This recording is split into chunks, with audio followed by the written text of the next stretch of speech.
New tonight, new information about the suspended Muskegon Heights city manager as we get access to the documents behind the questionable contract that put taxpayers on the hook. We've gotten information through the Freedom of Information Act that also reveals pay records that show the city's top executive was charging the financially strapped city for hours, while reports indicate that he was in another state trying to land a new job.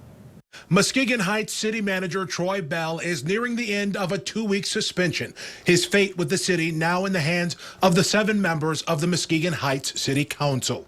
City leaders say they suspended Bell for these reasons, and tonight we have more information on all of them. They accuse him of entering into a costly contract with a tech company without the approval of City Council. They say he paid himself excess money, charging an hourly rate when he should have been taking a straight salary. And they say he was reportedly engaged in an incident at a Norton Shores Mire where he flashed a badge, leaving some to wonder if he was posing as a police officer. First, the tech contract. News 8 obtained the agreement with a company called Blooms, a communications software organization based in Washington State that works primarily with school systems. Bell says he was allowed to make the deal with Blooms using his authority to make payments of up to $5,000 without council approval.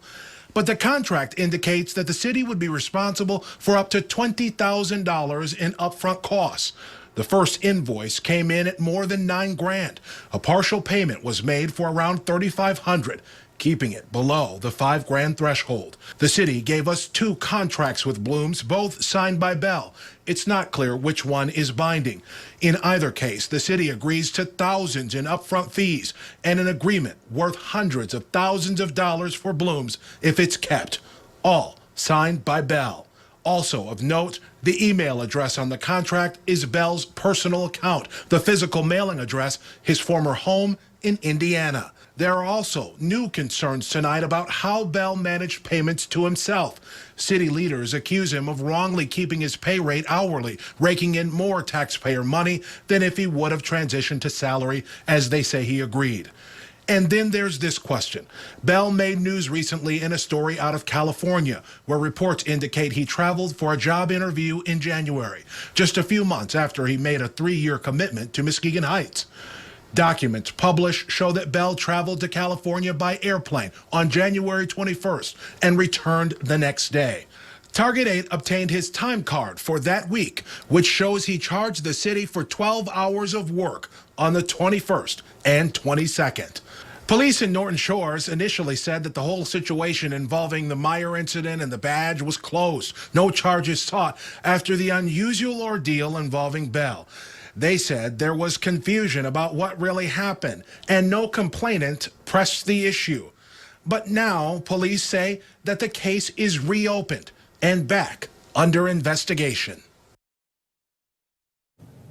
The Muskegon Heights Mayor, Walter Watt, released a statement late this evening on the time card matter. He said, quote, Mr. Bell was transparent about his interview in California. He continued, he left on an evening flight after work hours on the 21st and returned the next day.